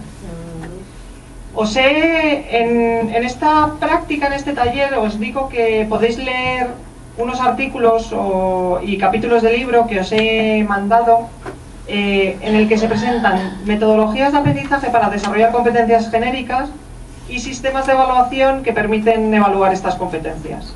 Entonces, si queréis tener más información sobre ello o algunas ideas sobre cómo integrar actividades de aprendizaje o sistemas de evaluación para las competencias, pues lo tenéis en esos artículos, que son el de Villardón, el de Fernández March, el de Eurosa. Bueno, pues esos conviene que los leáis para ver metodologías que podéis utilizar para desarrollar estas competencias. No sé si tenéis alguna pregunta ahora. ¿Tenéis alguna pregunta sobre todo esto? Porque si no, la media hora que queda voy a hacer una reflexión sobre qué ha funcionado en nuestra universidad y qué cosas no han funcionado y hemos tenido que modificar, y qué es lo que podéis hacer con la experiencia que tenemos nosotros. ¿Qué podéis hacer vosotros en la gestión de las titulaciones para ir trabajando en términos de competencias? Aunque no tengáis que modificarlo todo, sino qué se puede hacer para una mejor coordinación del profesorado y poder ir llevando las titulaciones a una gestión más por competencias. Vale, bueno, pues entonces yo me voy a centrar sobre todo en cómo veo todo esto de la universidad de hoy aquí en España, en este caso, y en nuestra universidad, que ha funcionado realmente y que yo creo que podemos ir hacia ahí. Y es el dirigir los planes de estudio hacia perfiles profesionales determinados. Entonces yo creo que una de las cosas que sí ha funcionado y lo que más efecto ha tenido es que los profesores nos hayamos tenido que poner a pensar en perfiles profesionales determinados, hacia los que se dirigen nuestras titulaciones. Entonces el pensar hacia dónde nos dirigimos con esta formación nos ha hecho tener que coordinarnos para que sea una realidad, que entre las distintas asignaturas logremos formar perfiles profesionales, y además los perfiles profesionales que nosotros consideramos que tienen que ser. teniendo nuestros rasgos de identidad por el hecho de ser una universidad como la que somos. Entonces eso yo creo que ha sido algo que ha sido muy beneficioso para nuestra universidad. El que los profesores se hayan tenido que reunir en pensar en perfiles profesionales determinados y que como universidad católica nos planteamos que queremos generar en cuanto a tema de valores, tema de identidades, etc. Bueno, los perfiles profesionales se definen por competencias. Es que es fundamental. El término perfil profesional se define por el conjunto de competencias que tienen que tener desarrolladas. Entonces, un perfil profesional se define por el conjunto de competencias que debe desarrollar. Y ahí enganchan los contenidos. Los contenidos se enganchan de las competencias. No quiere decir que ahora solo nos fijamos en habilidades, procedimientos y que se olvidan los contenidos. No. Pero no solo nos quedamos con contenidos. Los contenidos van a ser fundamentales para establecer competencias. Bueno, pues esto conlleva el tener que pensar en competencias, en gestionar las titulaciones por competencias, en que haya necesariamente que los profesores tengan que coordinarse. Es necesaria la coordinación de los profesores para llegar a conseguir perfiles profesionales. Entonces, como lo que tratamos de hacer es una formación integrada y dirigida hacia un perfil determinado, los profesores nos tenemos que coordinar para que realmente consigamos esto. Y todos los profesores tienen que ser conscientes de lo que queremos conseguir. Entonces es fundamental que el profesorado sepa hacia dónde vamos y cómo vamos a trabajar de forma conjunta para conseguirlo. Bueno, ¿qué requiere la docencia por competencias? Requiere que haya una alineación coherente del proceso de enseñanza-aprendizaje. Por tanto, que tengamos muy claro qué competencias queremos desarrollar en la titulación, qué actividades de aprendizaje vamos a utilizar y qué sistemas de evaluación utilizamos. Eso va a ser fundamental. Bueno, esto es lo mismo. Es qué queremos conseguir, competencias. ¿Cómo lo intentamos? Actividades de aprendizaje. ¿Y cómo somos conscientes de si lo hemos conseguido? A través de los sistemas de evaluación. Tiene que haber una coherencia entre estos tres elementos. Es necesario que los profesores ajustemos cargas de trabajo de los estudiantes y que seamos conscientes de que nuestras asignaturas tienen un peso en el perfil profesional que es proporcional al número de CTS o de créditos que tiene la asignatura. Entonces, lo que no es normal es que si una asignatura tiene un peso muy bajo en créditos, exija a los estudiantes mucho más que una asignatura que tiene mayor peso. Siempre que se haya pensado en el diseño de las asignaturas teniendo en cuenta el perfil profesional. Dentro de cada perfil profesional va a tener un peso cada área o cada asignatura y es proporcional al tiempo que le vamos a requerir a los estudiantes. Por tanto, hay que ajustar por curso el peso de las asignaturas en cuanto a carga de trabajo que se exige a los estudiantes. Y esto es fundamental en la coordinación de las titulaciones por curso. Ay, perdona. A ver. Vale. Es necesaria la coordinación del profesorado por todo, tanto en el diseño de las asignaturas, en el diseño de la titulación, para que entre todos diseñemos una titulación dirigida hacia perfiles profesionales, y también para ajustar las cargas de trabajo de los estudiantes. Por tanto, la coordinación del profesorado es algo que ha cambiado nuestra forma de trabajar en las nuevas titulaciones. Nos tenemos que coordinar, tanto para dirigirnos al desarrollo de competencias, que entre todos consigamos que los alumnos desarrollen determinadas competencias, como para equilibrar cargas de trabajo a lo largo del curso. Para ayudar a esta gestión, nuestra propuesta es el trabajo de carácter interdisciplinar. Entonces, ahora me podéis formular algunas preguntas sobre, bueno, algunas de las cosas, por ejemplo, de la charla que tuvisteis el otro día con Javier y con Aurora, que os presentaron la experiencia de ADE, que hubo un proyecto piloto en el que se cambiaron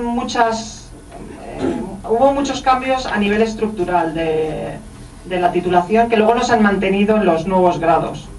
Entonces, se inició un trabajo muy complejo a la hora de organizar grupos, como os dijeron Aurora y Javier, había grupos de clase magistral que eran más amplios, grupos más pequeños de trabajo dirigidos. Entonces eso requiere tener un número de profesores bastante elevado y un manejo de la docencia que requería muchas horas por parte del profesorado. Eso no se ha mantenido en los nuevos grados. Y entonces, bueno, es lo que siempre pasa en nuestras universidades. Hay que buscar el equilibrio entre el dinero, lo que cuesta y lo que podemos conseguir. Entonces, teniendo en cuenta los recursos que tenemos, ¿qué podemos hacer para gestionar las titulaciones? Tenemos que tener en cuenta que los grupos no vamos a poder tener grupos excesivamente reducidos. Bueno, depende de las titulaciones, no sé cuál es la media de alumnos que tenéis vosotros en vuestras clases. Nosotros más o menos podemos tener grupos de 50 alumnos, de 30. Con 30 se trabaja muy bien, con 50 ya es más complicado, pero tenemos que trabajar con 50 alumnos. ¿Vosotros cuántos alumnos tenéis, más o menos? De 40 y 50. Igual.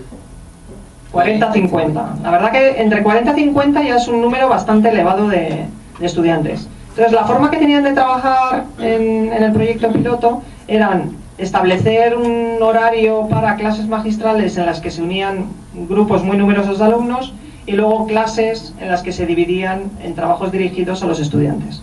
Pero eso no se va a mantener, ni los sistemas de evaluación que utilizaban ellos, que tenían mayor peso en las evaluaciones de proceso que en la final.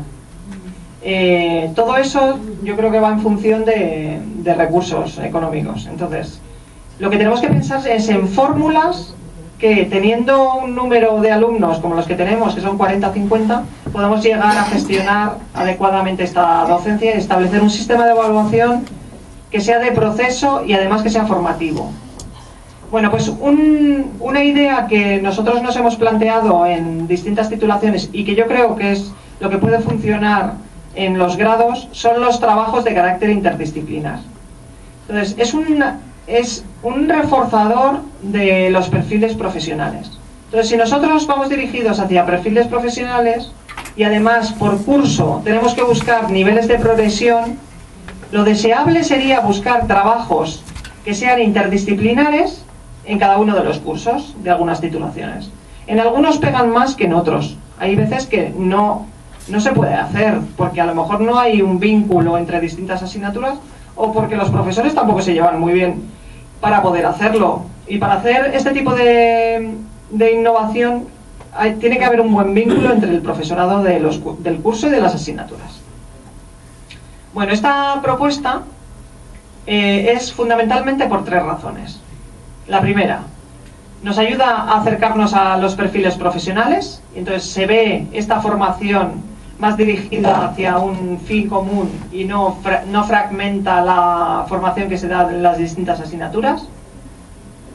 Se fomentan aprendizajes de un mayor nivel de complejidad al aglutinar distintas materias y se reduce el tiempo que deben dedicar los alumnos a trabajos de diferentes materias. Una de las pegas fundamentales del trabajo en los nuevos grados es que todos los profesores exigen demasiados trabajos a los estudiantes. Entonces se exigen muchos trabajos y prácticas porque como tenemos que explicitar lo que les exigimos tanto en clase como fuera de clase, entonces hay muchas prácticas que se les mandan. Eso les requiere mucho tiempo a los estudiantes. Entonces, una de las quejas fundamentales es que se les requiere demasiado tiempo en estas prácticas y luego no tienen tiempo para estudiar el examen, que tiene un peso altísimo en la nota final. Entonces, el tener que hacer trabajos que sean de forma interdisciplinar hace que los estudiantes dediquen tiempo a ese trabajo y ese trabajo les ayuda a las distintas asignaturas. Entonces, están desarrollando un trabajo que les es beneficioso para distintas asignaturas. Bueno, el marco es en psicología, se desarrolla en el grado de psicología, aunque podría utilizarse en otras titulaciones, y se trabaja de forma interdisciplinar con 3 asignaturas en primero, que son metodología de investigación, psicología social y el taller de gestión de la información. Es un taller en el que se enseña a los estudiantes a búsquedas de información en distintas bases de datos, presentación de trabajos formato APA, etc. En el segundo curso también se lleva a cabo un trabajo interdisciplinar en el que se trabaja metodología de investigación 2 y psicología de la sexualidad humana. Entonces, hay un trabajo de carácter interdisciplinar en primero y en segundo. Estos son los profesores, pero lo voy a pasar. Bueno, lo que hacemos en este trabajo es llevar a cabo un proceso de investigación en sus distintas fases. Entonces, es el diseño y desarrollo de este proceso de investigación en el campo de la evaluación psicológica. Dependiendo del curso, de si es primero o segundo, tienen distintos niveles de complejidad. En primero llegamos hasta un nivel y en segundo se les exige un mayor nivel de complejidad. Pero en ambos casos, tanto en primero como en segundo, en realidad la asignatura de metodología de investigación es una asignatura de carácter instrumental. Entonces, se les enseña en esta asignatura a desarrollar un proceso de investigación, pero esta investigación la pueden realizar en otros contextos o tomando contenidos de otras asignaturas, por ejemplo de psicología social o psicología de la sexualidad en segundo. Entonces, fases que seguimos. Bueno, pues lo primero que hacemos es analizar artículos de investigación, que pueden ser de distintas áreas.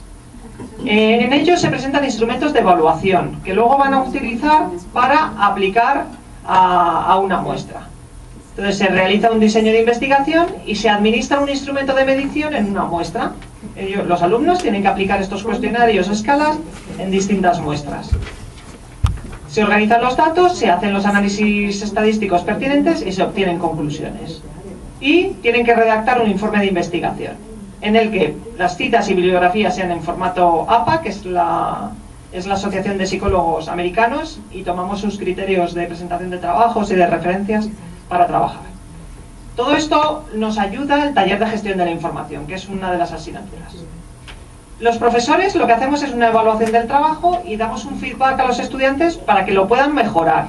Entonces corrigen el informe y lo vuelven a entregar. Por tanto, tienen una fase en la que pueden entregar un producto que nosotros corregimos y ellos pueden corregir este producto. Para desarrollar la competencia de comunicación oral, al final tienen que hacer una presentación de los resultados de este informe al resto de compañeros y a todos los profesores que han participado en este proyecto. Tienen un tiempo de 10-15 minutos y tienen que hacer una presentación oral, cosa que es bastante útil para ellos. Los profesores hacen una evaluación y les dan un feedback a los estudiantes. Entonces, perdonad que he pasado demasiado deprisa. Es fundamental el feedback que se da a los estudiantes y cómo los estudiantes lo tienen en cuenta a la hora de evaluarse ellos mismos. Entonces, ¿qué sistema utilizamos para evaluar?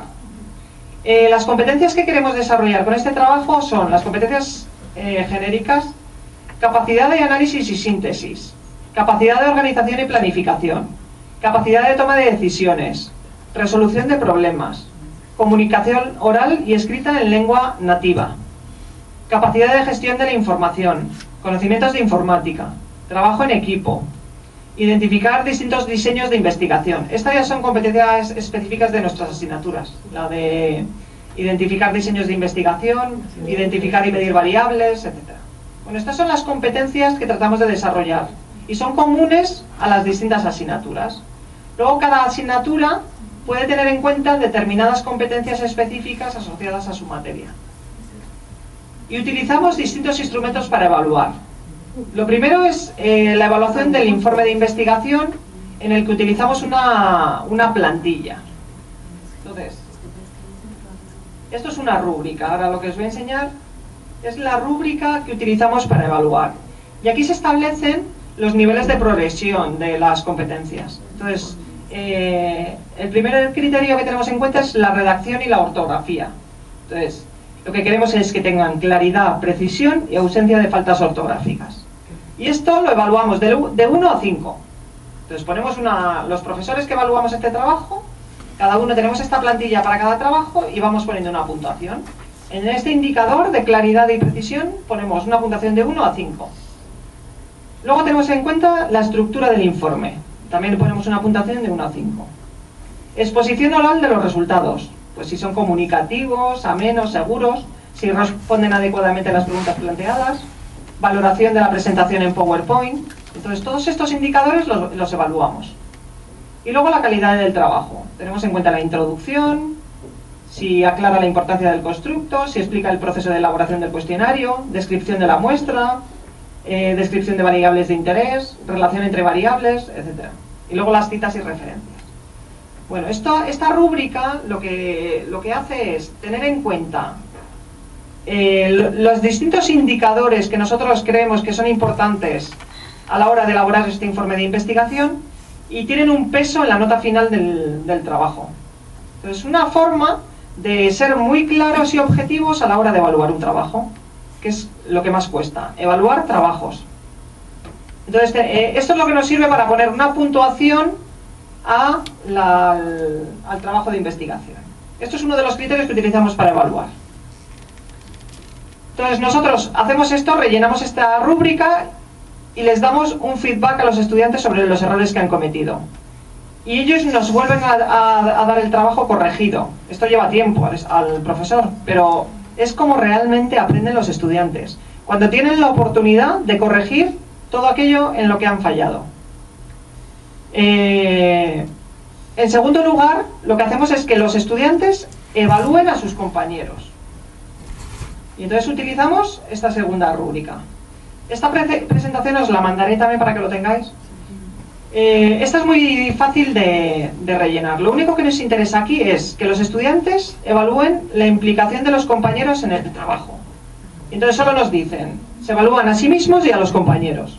Entonces dicen si es excelente, si ha trabajado mucho más que los demás, si ha trabajado más que la media, si ha trabajado lo normal, por debajo de la media, nivel mínimo o si ha estado ausente. Porque la experiencia que tenemos es en grupos de 4 o 5 alumnos, que es como hacemos este trabajo, es que siempre hay alguno que haga muy poco. Entonces, para que los alumnos se sientan justamente evaluados, hay que detectar aquellos que trabajan más y que trabajan menos. Y de esta manera los alumnos lo ven más justo, la evaluación. Si detectamos realmente aquellos que funcionan más que los demás y los que no están funcionando. Entonces tenemos en cuenta esto que rellenan ellos sobre sí mismos y sobre los compañeros, y en el trabajo les decimos, esta persona ha trabajado más según los compañeros, esta persona no ha trabajado nada. Y esto lo tienen que tener en cuenta a la hora de evaluar a sus compañeros. Por eso utilizamos al final del trabajo esta plantilla también, en la que les ponemos una nota en el trabajo a los componentes. La nota del trabajo ha sido un 7. Entonces tienen 28 puntos. 7 por 4, 28, ¿no? Si no me equivoco. 28 puntos. Ellos pueden dividir esos 28 puntos como quieran entre los 4 miembros del equipo, sabiendo que uno ha trabajado más y otro ha trabajado menos. Por tanto, el que ha trabajado menos tiene que tener menos puntos y el que ha trabajado más le dan más puntos. No sé si tenéis alguna pregunta sobre esto. Entonces, al final, los alumnos pueden tener notas diferentes según lo que hayan trabajado en el informe de investigación. El trabajo tiene una nota final, pero se divide esta nota en función de la implicación que hayan tenido en el trabajo, según la percepción de los estudiantes. ¿Tenéis alguna pregunta sobre esto? ¿Y se aceptan punteos repetidos o no? ¿Perdón? ¿Se aceptan puntos repetidos? Por ejemplo, que alguien saque 7, 7. Sí, ellos, lo normal es que se dividan equitativamente la nota. Eso es lo normal, a no ser que hayan casos muy claros de que alguien no ha trabajado o de que alguien ha trabajado mucho más que el resto. Entonces salen, esos sí que salen. Lo difícil es que suspenda a alguien. Normalmente los grupos, si han sacado un 7, no le suspenden al que menos ha trabajado, pero le ponen un 5 y al que más ha trabajado a lo mejor le ponen un 9. Sí, hay otra pregunta al final. Bueno, los estudiantes también se evalúan entre sí. Esos son. Sí. Sí, eso es. Sí. Y el estudiante Los estudiantes se evalúan quién ha trabajado más, quién ha trabajado menos, o si todos han trabajado igual, y luego además se reparten la nota. Y tienen que estar todos de acuerdo con la nota. Todos tienen que estar de acuerdo.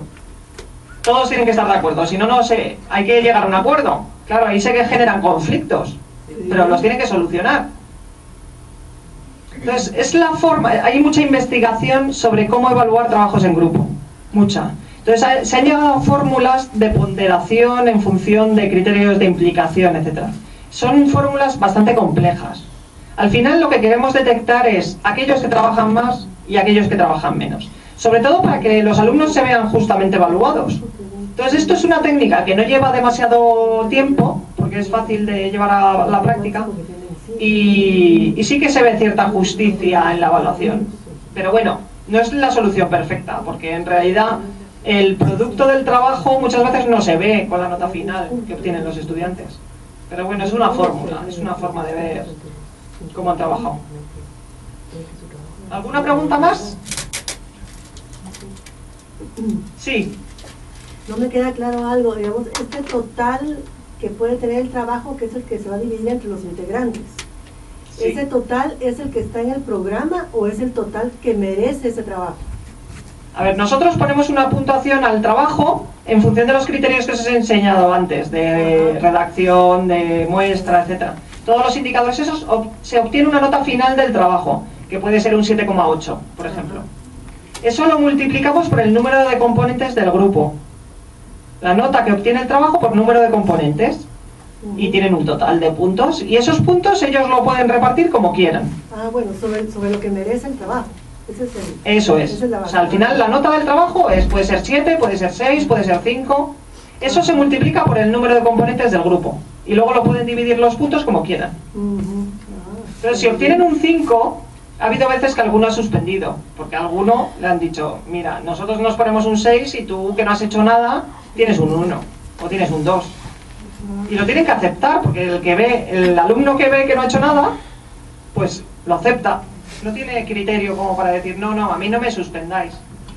Entonces, bueno, se ve, yo creo, es bastante útil, o sea, funciona bastante bien. Aunque no es la solución perfecta, ya os digo, hay que buscar fórmulas, evaluar trabajos en grupo. Pero es una forma de conseguir, porque los trabajos en grupo son herramientas muy eficaces para conseguir aprendizaje, de muchas cosas. No, esto, perdonad, que voy a otra diapositiva. Vale.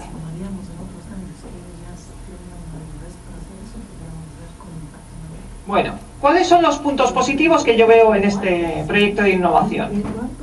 Lo primero, que el trabajo interdisciplinar permite ver la utilidad y coordinación de las materias.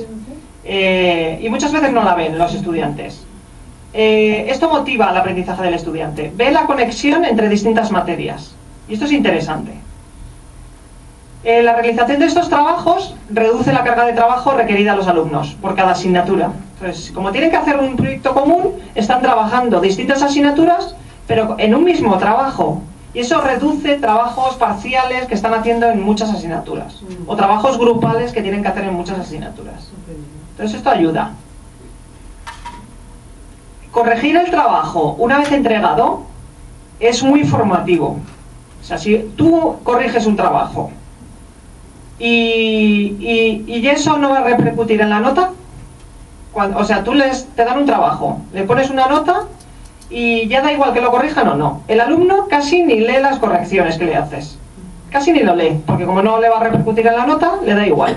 Sin embargo, si tú se lo corriges y tiene la posibilidad de corregirlo y tener otra nota mejor, va a aprender de los errores que ha cometido. Y eso es un aprendizaje fundamental, además dirigido por nosotros. Entonces, como dice Pedro Morales, que todos conocéis, si no hay esperanza, no hay motivación. Y es verdad, si no tienen la posibilidad de poder mejorar, y eso, que repercuta en la nota, pues entonces el alumno le da igual. ¿Y cuántos trabajos les hemos dado corregidos que es que ni miran las correcciones? A no ser que eso vaya a tener un efecto en la nota que le pongamos. Entonces, estamos viendo en investigación, en distintos proyectos, que la posibilidad de corregir trabajos favorece mucho el aprendizaje que queremos conseguir. Entonces, esto es una herramienta facilitadora claramente del aprendizaje. Yo os aconsejo, creo que es muy útil. Luego, otro punto positivo es que la posibilidad de trabajar en equipo favorece una formación mucho más integral y dirigida hacia el perfil profesional.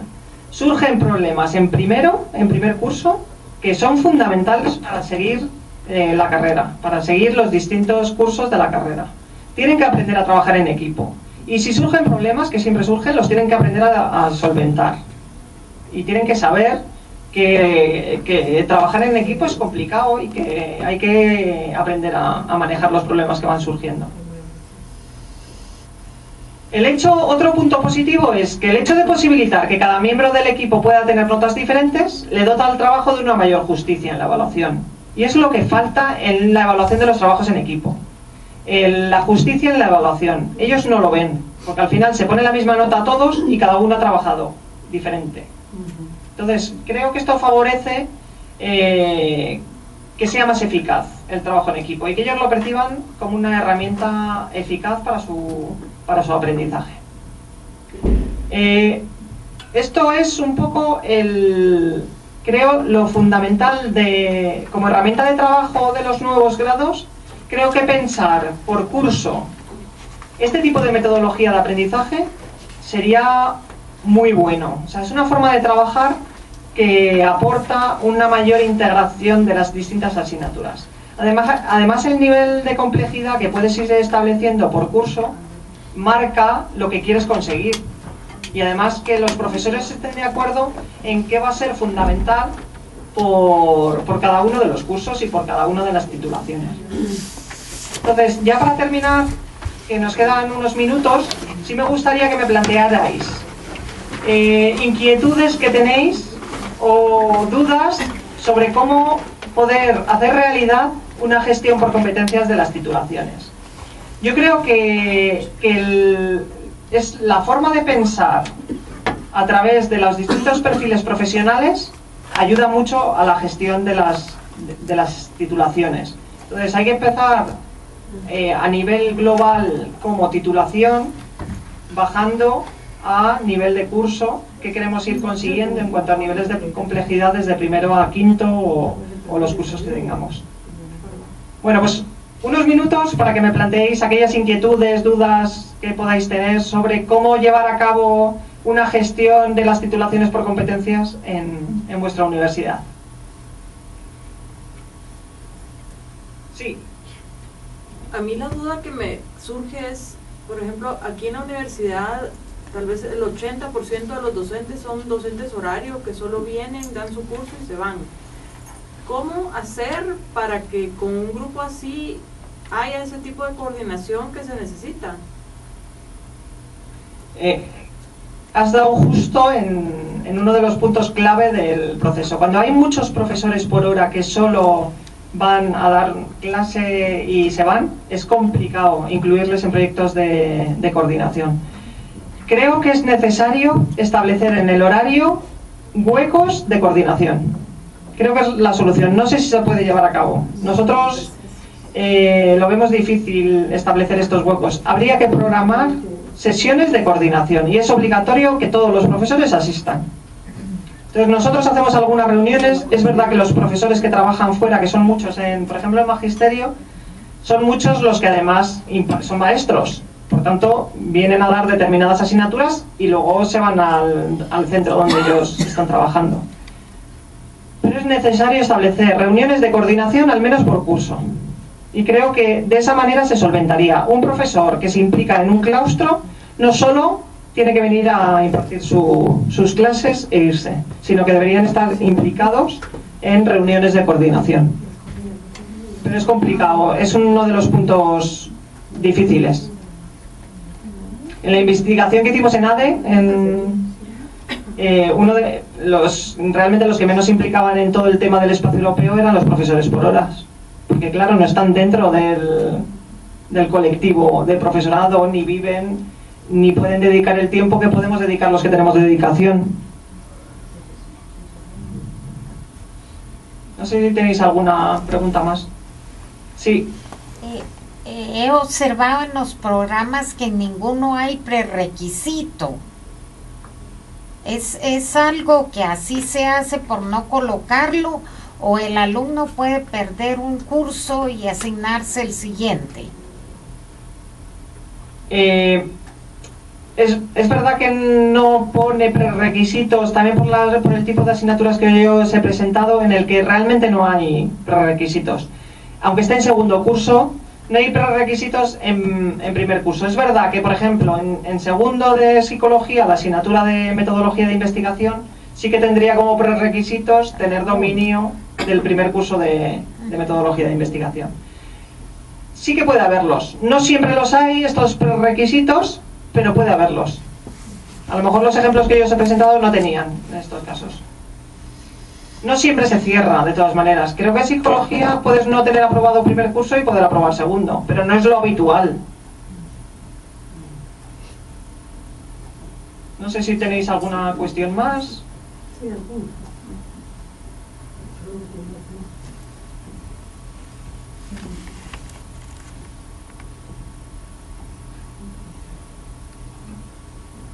De todas formas, cualquier cosa que necesitéis o si tenéis dudas en vuestras materias, queréis iniciar el diseño y la gestión de la docencia integrando algunas competencias, ya tenéis mi correo electrónico, no dudéis en consultarme lo que queráis. No, yo sí puedo resolverlo, no todo lo voy a poder resolver, algunas cosas no sabré. Pero bueno, con la experiencia que tenemos y bueno, y ciertos conocimientos en didáctica o en metodología, sí os puedo aconsejar o dar alguna idea sobre lo que estamos haciendo nosotros. Entonces, cualquier cosa que necesitéis, estaré encantada de poder ayudaros o daros material sobre lo que se está haciendo en las distintas titulaciones, incluso planes de estudio, guías docentes, lo que me digáis. Cualquier punto que os interese sobre lo que hemos visto, podéis escribirme. Sí, una duda que hay por ahí. La vez pasada le preguntamos a Javier y a Aurora por qué no existen todavía estudios con empleadores. ¿Tienen planificado hacer alguno para ver si hay alguna diferencia entre estudiantes que estaban por currículo tradicional y los que están ahora formados por competencias o no? Es que están saliendo ahora las primeras promociones de los grados. Incluso la mayoría de las titulaciones todavía no han acabado por grados. Están haciendo ahora cuarto curso. O están recién acabados o están haciendo ahora cuarto curso. Por tanto, no hay todavía egresados que se hayan formado con grados. Ahora empezarán a hacerse todas las investigaciones sobre la formación y creo que es un campo interesante ahora. El analizar cómo acaban los estudiantes de grado frente a los de las antiguas licenciaturas. Pero todavía están acabando, por eso yo creo que todavía no se ha iniciado esa investigación. Pero habrá que verlo, habrá que ver en qué modifican, es verdad, yo creo que es un estudio fundamental ahora. Isabel, una pregunta. Para establecer los perfiles profesionales, tú decías que se hizo con los docentes. ¿Con los empleadores tampoco se tomó en cuenta? ¿O no es? Sí. Para hacer los planes de estudio, se hicieron encuestas a los empleadores. Se hicieron encuestas a alumnos, académicos, o sea, profesores y empleadores. Entonces, lo que se hizo en las distintas facultades fue generar comisiones en las que se elegían profesores de distintas áreas de una titulación para diseñar el plan de estudios. Se les pedía que hicieran algún tipo de cuestionario para recoger información también de los empleadores. Entonces, ¿qué competencias consideran los empleadores que van a ser fundamentales para la formación de nuestros estudiantes? Y esa información se recogió y se tuvo en cuenta a la hora de pensar en perfiles profesionales. Es fundamental tener en cuenta donde trabajan los estudiantes que acaban. Sí, hay otra pregunta ahí al final. La última reunión que tuvimos con ustedes nos dijeron que eso no se había hecho. Esto va por comisiones. Depende de la comisión que sea, se hizo o no. No sé, en NADE no tengo idea de cómo se trabajó en el diseño de planes de estudio, porque no estaba yo en las comisiones. En magisterio se hizo a los docentes o maestros que trabajan en centros educativos, se les aplicó una encuesta. Y eran las directrices que se daban, por lo menos en mi facultad, que es la de Ciencias Humanas y Sociales, sí que se pidió que se hiciera.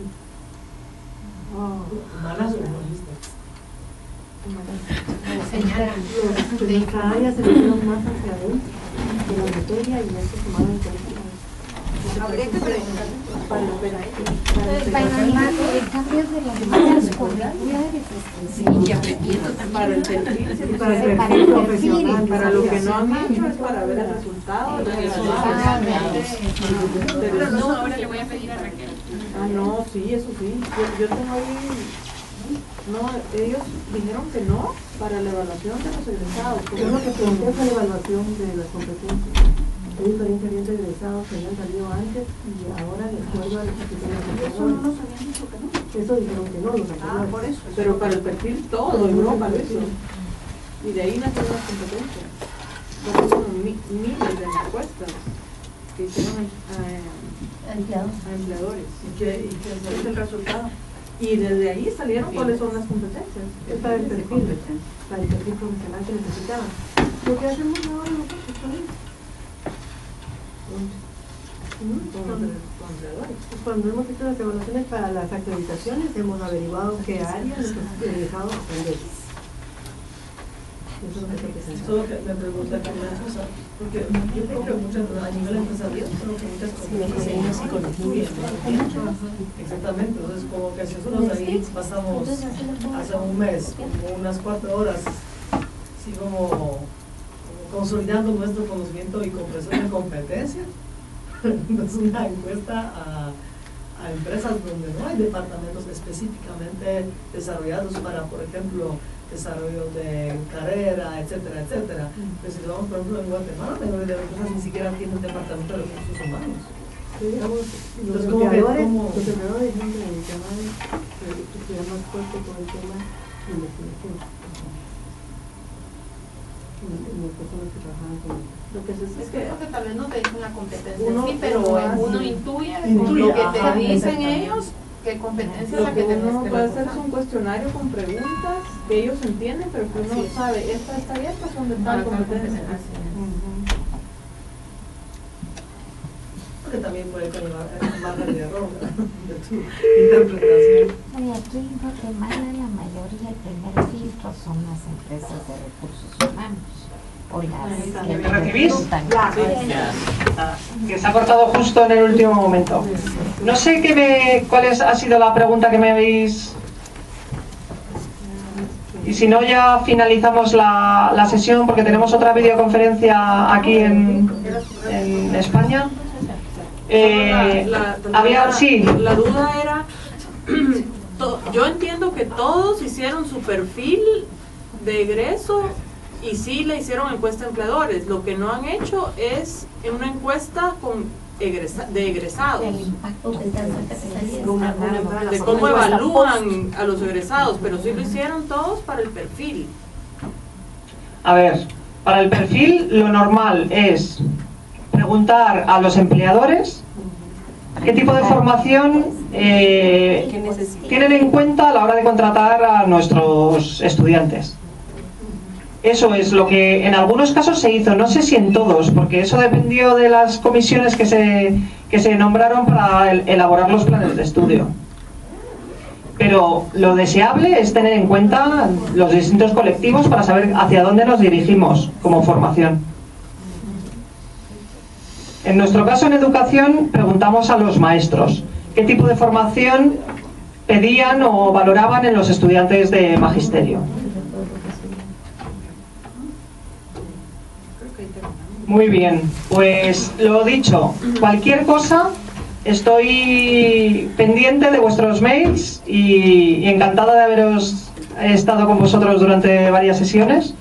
Y bueno, a lo mejor ya nos volveremos a ver. Muchas gracias. Gracias.